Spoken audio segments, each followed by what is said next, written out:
ఈ గవర్నమెంట్ లో మీరు పనిచేసేది 2-2.5 ఏళ్లే. మళ్ళీ అటెన్క వచ్చే గవర్నమెంట్ లో, మన గవర్నమెంట్ లో మళ్ళా 2-2.5 ఏళ్లు మీరే ఉంటారు.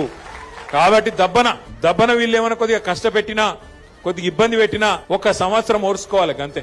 అటెన్క ఏముండదు వీళ్ళది, అటెన్క ఏముండదు. మీకు వచ్చే పైసలు ఎట్లాగ వస్తాయి? గ్రామ పంచాయతీకి రావాల్సిన డబ్బులు కేంద్ర ప్రభుత్వం నుంచి, రాష్ట్ర ప్రభుత్వం నుంచి మీ హక్కుగా రావాల్సిన పైసలు, ఫైనాన్స్ కమిషన్ ద్వారా రావాల్సిన పైసలు ఎవడు ఆపలేడు.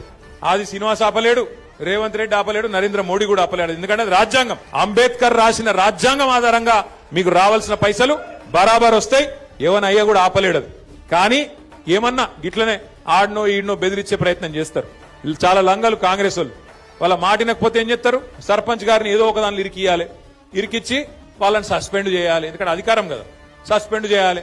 సస్పెండ్ చేసి ఉప సర్పంచ్ వాళ్ళ మనిషిని పెట్టుకోవాలి, వాళ్ళకు బాధ్యత ఇవ్వాలని చెప్పి లంగ కథలు చేస్తారు. అందుకే మనకు కూడా తెలివి ఉంది కాబట్టి, భగవంతుడు వాళ్ళకే కాదు మనకు కూడా తెలివితేటలు ఇచ్చిండు కాబట్టి నేనేం చెప్తున్నా అంటే, జిల్లాల వారీగా సర్పంచులకు అండగా నిలబెడతందుకు ప్రతి జిల్లాలో లీగల్ సెల్ ఏర్పాటు చేస్తాం. ఎక్కడ ఎవడన్నా మిమ్మల్ని సస్పెండ్ చేసే ప్రయత్నం చేస్తే, ఎక్కడ చిన్న సమస్య వచ్చినా సర్పంచ్ గాని ఉప సర్పంచ్ గాని వెంటనే ఇక్కడ లీగల్ సెల్ యాక్టివేట్ చేయాలి, వెంటనే కోర్టుకు పోవాలి, మన హక్కుల కోసం మనం కొట్లాడాలి. ఈ విషయంలో రాజీ పడొద్దని చెప్పి నేను కోరుతున్నా.